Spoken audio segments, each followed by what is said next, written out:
आज हम लोग बात करेंगे कूलाम का नियम और वैद्युत क्षेत्र के बारे में। सबसे पहले कूलाम का नियम समझने के लिए हम बात करने जा रहे हैं आवेश की। जैसे कि आप लोग देखिए, इस पर हमने कुछ कागज के छोटे छोटे टुकड़े लिए हुए थे और एक पेन ले रहा हूं मैं। इसको पेन को हम बाल पे रब करेंगे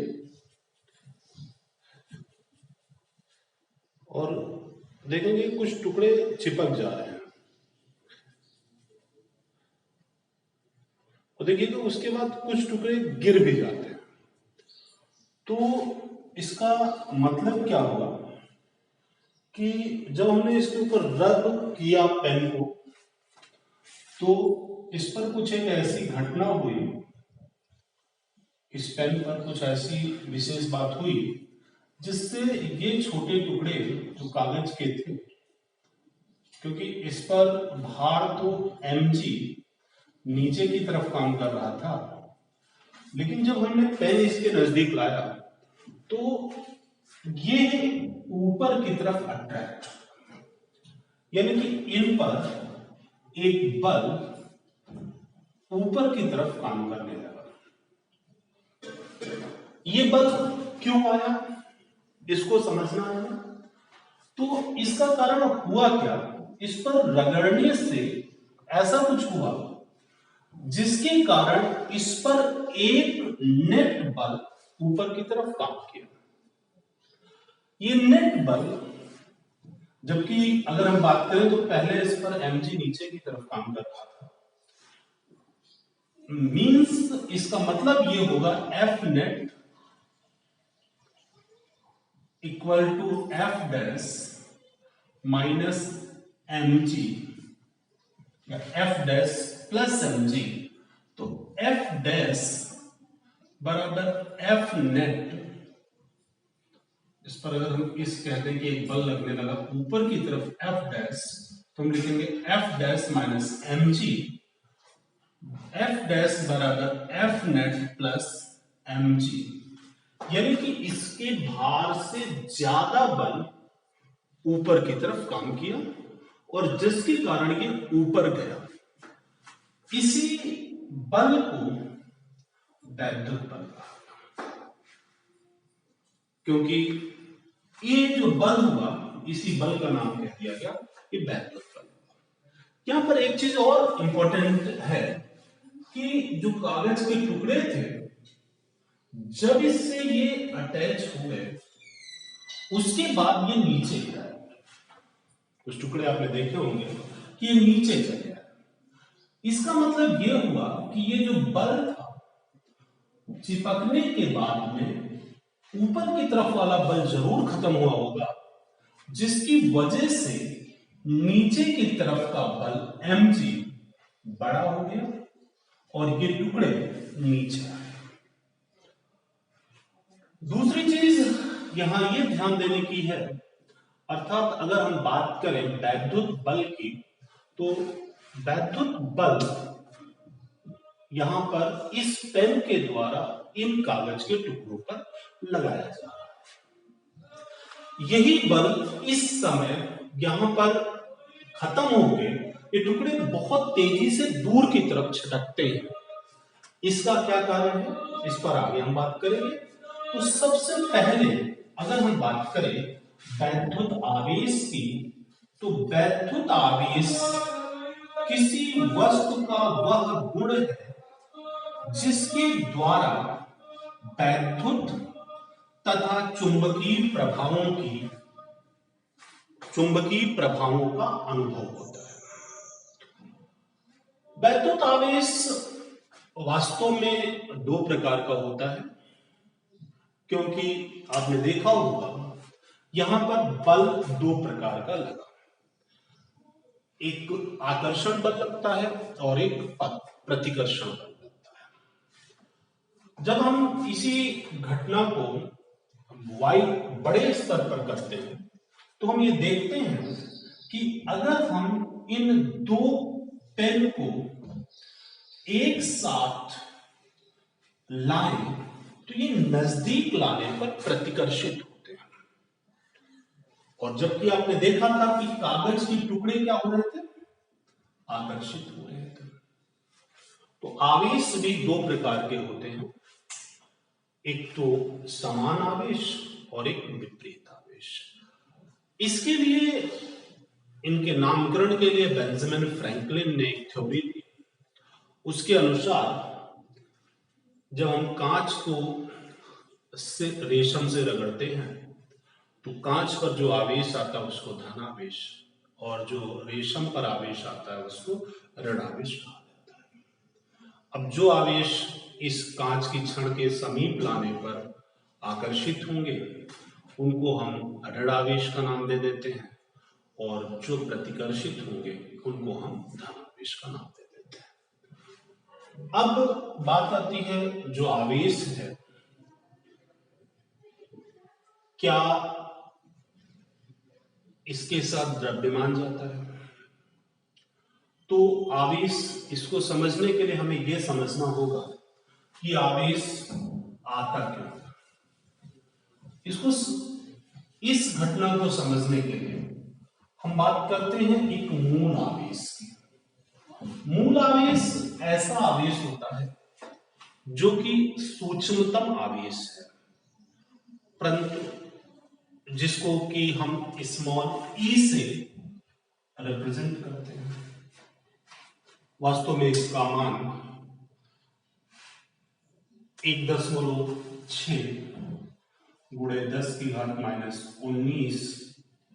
कूलाम के बराबर होता है। बाद में यह देखा गया है जो चार्ज है दो वस्तुओं पर जो जनरेट होता है उसमें इलेक्ट्रॉन का स्थानांतरण जुड़ा होता है। अर्थात हम बात करें तो जब हम दो वस्तुओं को आपस में रगड़ते हैं तो एक वस्तु से इलेक्ट्रॉन दूसरे पर जाते हैं या दूसरे से पहले पर आते हैं, परंतु केवल इलेक्ट्रॉनों का स्थानांतरण होता है। इलेक्ट्रॉन के साथ द्रव्यमान बद्ध होता है, अतः जब भी आवेश जाता है तो आवेश के साथ द्रव्यमान जाता है। अब जब भी हम ट्रांसफर की बात करते हैं तो इलेक्ट्रॉन ही जा सकता है या मूल आवेश ही जा सकता है, ये पूरा का पूरा जाएगा। इसी चीज को हम कहते हैं आवेश का क्वांटीकरण का सिद्धांत। अर्थात किसी भी वस्तु पर उत्पन्न आवेश मूल आवेश का पूर्ण गुणज होता है, अर्थात किसी वस्तु पर उत्पन्न आवेश की मात्रा Q बराबर NE होगी। n एक पूर्ण संख्या है, एक इंटीजर है।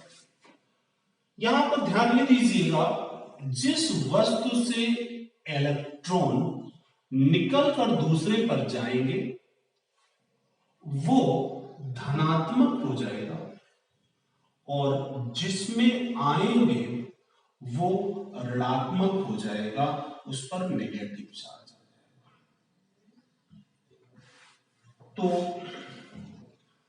इसके साथ चूंकि इलेक्ट्रॉन जा रहा है, इसमें इलेक्ट्रॉन आएंगे। अगर हम स्टार्टिंग में इनके दोनों के द्रव्यमान बराबर मान लें और एक पर पॉजिटिव चार्ज क्रिएट करें, एक पर नेगेटिव चार्ज क्रिएट करें, तो जिस पर नेगेटिव चार्ज होगा उस पर इलेक्ट्रॉन आने के कारण उसका द्रव्यमान बढ़ जाएगा, और जिस पर पॉजिटिव चार्ज होगा उसमें से इलेक्ट्रॉन निकलने के कारण उसका द्रव्यमान घट जाएगा।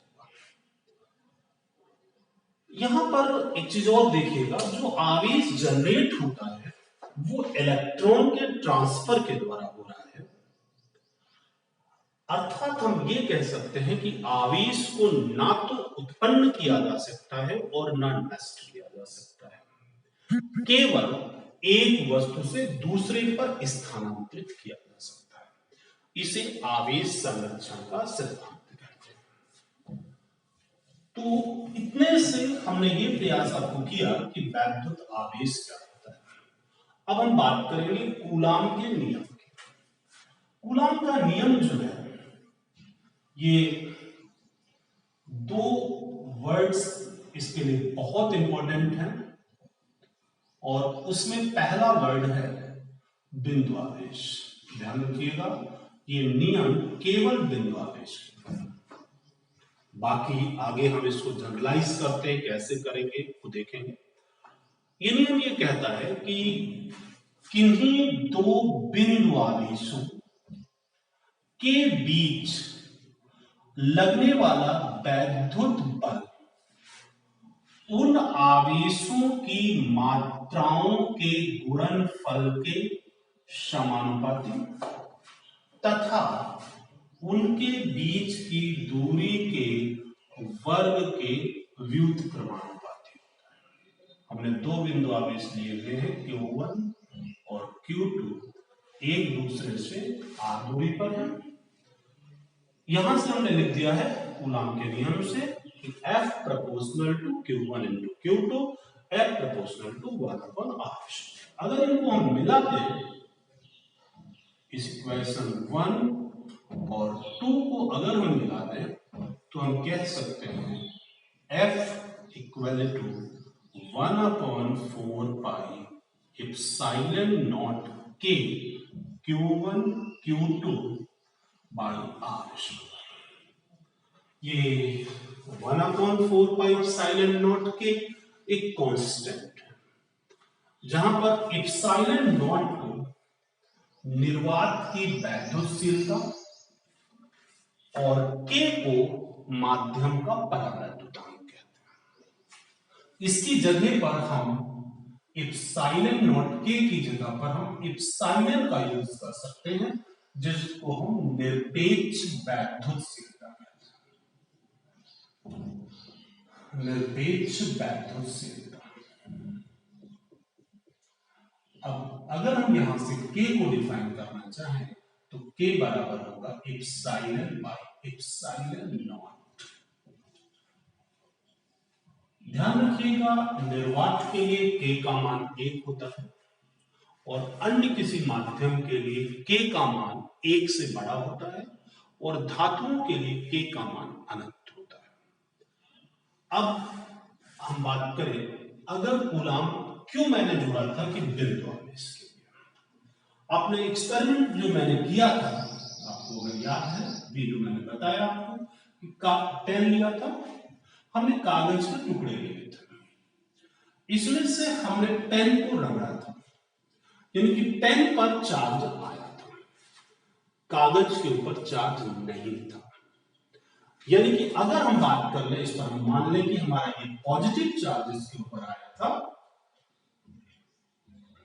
कागज के ऊपर कोई चार्ज नहीं था, कागज के टुकड़ों पर कोई आवेश नहीं था, तो कूलाम के नियम से F 1/4 pi epsilon not Q1 Q2 by r², ये रिप्रेजेंट कर रहा है कि इनके बीच में कोई बल नहीं लगना चाहिए, क्योंकि Q1 बराबर Q है और Q2 बराबर 0 है। बट प्रैक्टिकल में आपने देखा कि इनके बीच में एक बल काम किया। तो क्या कूलाम का नियम गलत है?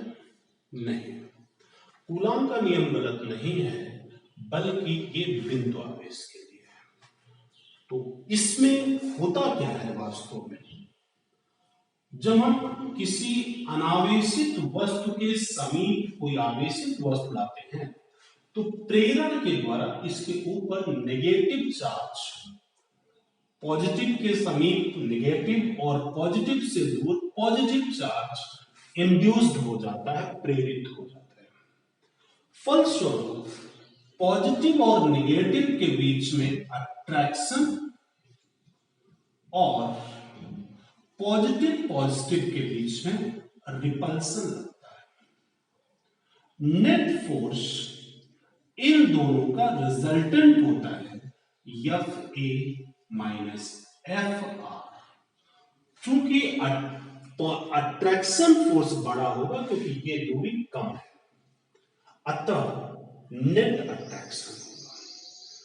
आपने देखा था कि जब ये कागज के टुकड़े इसके कांटेक्ट में आ जाते हैं तो इसका नेगेटिव चार्ज इसके साथ न्यूट्रलाइज हो जाएगा, इस पर क्या बचेगा, पॉजिटिव, और पॉजिटिव पॉजिटिव रिपल होगा, इसलिए ये टुकड़े छिटक के दूर चले जाते हैं। इसीलिए आपने, जिसे मैंने शुरुआत में बोला था कि हम बाद में बात करेंगे। अब तो यहां से एक चीज और बहुत इंपॉर्टेंट निकलती है कि अगर दो वस्तुएं हैं और एक पर आवेश है, दूसरी अनावेशित है, तो उनके बीच में सदैव आकर्षण लगेगा। एक सवाल आप करिएगा, दो गोले हैं जिनकी त्रिज्या कैपिटल आर है, एक पर Q1 आवेश है, दूसरे पर Q2 आवेश है, इनके सेंटर के बीच की दूरी small r greater than 2r है, तो इनके बीच में कितना प्रतिकर्षण बल लगेगा।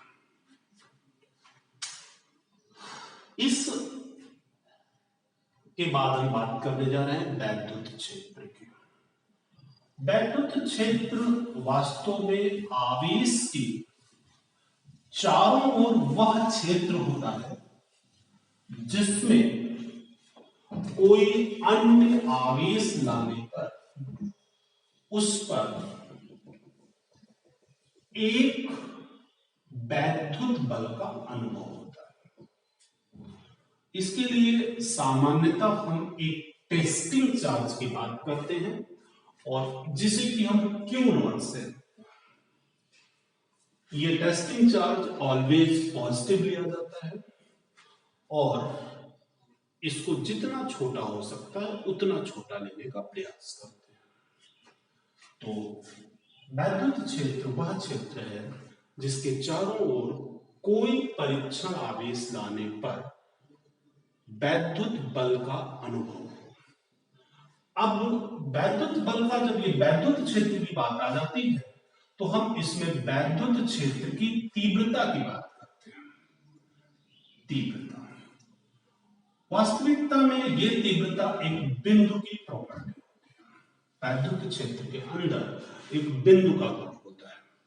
तो जब ये बिंदु का गुण होता है और इस पर हम जब बात करते हैं तो इसको डिफाइन करते हैं, वैद्युत क्षेत्र के अंदर किसी बिंदु पर रखे गए परीक्षण आवेश Q0 पर लगने वाले वैद्युत बल वेक्टर F तथा परीक्षण आवेश की मात्रा के अनुपात को उस बिंदु पर वैद्युत क्षेत्र की तीव्रता कहते हैं। बल सदिश राशि है, आवेश अदिश राशि है, अतः वैद्युत क्षेत्र की तीव्रता भी सदिश राशि होगी। अर्थात परीक्षण आवेश पर, चूंकि परीक्षण आवेश धन लिया गया है, अतः वैद्युत क्षेत्र की तीव्रता की दिशा सदैव वैद्युत बल की दिशा होगी, जबकि परीक्षण आवेश प्रयुक्त किया गया हो। यहां से हम इसका मात्रक लिख सकते हैं। बल का मात्रक न्यूटन होता है, आवेश का मात्रक कूलाम होता है, तो इसका मात्रक हो जाएगा न्यूटन प्रति कूलाम।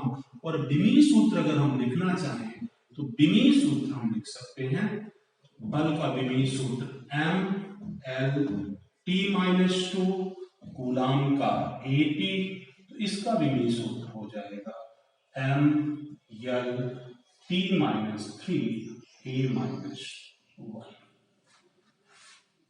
तो ये इसका विमेय सूत्र हो जाएगा। अब बात आती है बिंदु आवेश के कारण वैद्युत क्षेत्र की तीव्रता। आप जानते हैं कि अगर हम बिंदु की बात करेंगे तो डिफाइन करने के लिए हमें इस आवेश से दूरी बतानी होगी, और जैसे ही हम दूरी बताएंगे कूलाम के नियम से हम इस पर बल व्यक्त कर सकते हैं। कूलाम वैद्युत क्षेत्र की तीव्रता अगर हम निकालना चाहते हैं तो डिफिनेशंस और लैंग्वेज हमें कैसे लिखनी होगी इसको आप समझिएगा। वैद्युत क्षेत्र की तीव्रता किसके कारण? बिंदु आवेश। बिंदु आवेश के कारण वैद्युत क्षेत्र की तीव्रता, वैद्युत क्षेत्र की तीव्रता। अब ध्यान दीजिएगा, जो बिंदु आवेश है इसके लिए हमें बिंदु आवेश देना पड़ेगा। एक हमने बिंदु आवेश मान लिया। कहां तीव्रता होगी? तीव्रता बिंदु की प्रॉपर्टी है, एक बिंदु मान लिया। तो हम लिख सकते हैं माना एक बिंदु आवेश Q है, जिससे r दूरी पर स्थित बिंदु P पर वैद्युत क्षेत्र की तीव्रता ज्ञात करनी है। डिफिनीशन में मैंने बताया था कि इस पर परीक्षण आवेश रखिए, इस पर हमने परीक्षण आवेश रख दिया। इस पर लगने वाला वैद्युत बल कूलाम के नियम से हो जाएगा 1/4 pi epsilon naught K Q into Q not by R square. ठीक है, वैद्युत क्षेत्र की तीव्रता का परिमाण निकाल दीजिए। तो परिमाण E बराबर हो जाएगा F बाई Q नॉट,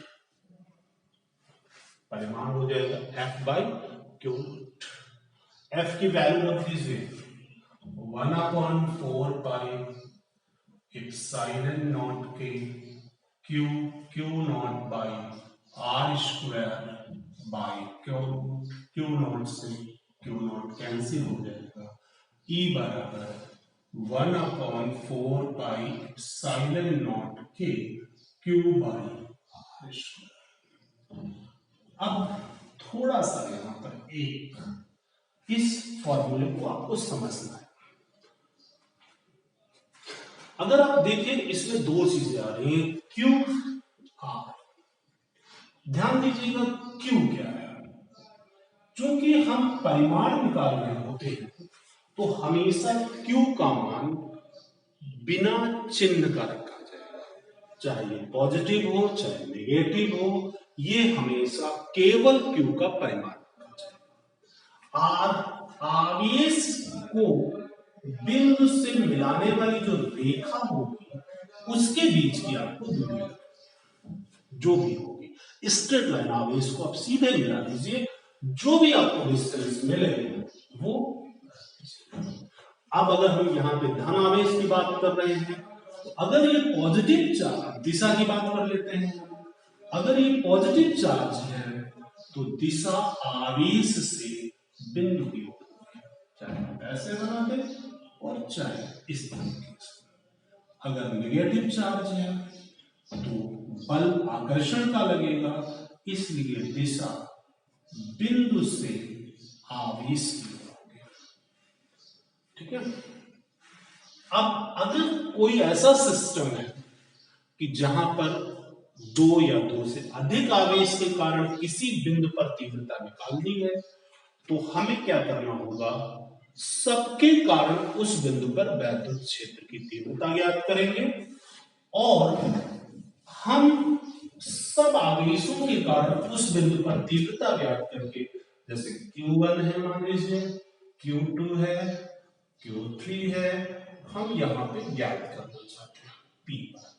ये डिस्टेंस R3 हो गई, ये डिस्टेंस R1 हो गई, ये डिस्टेंस R2 हो गई। ये मान लिया पॉजिटिव है, ये नेगेटिव चार्ज है और ये पॉजिटिव चार्ज है। तो E3 डायरेक्शन ये हो जाएगी।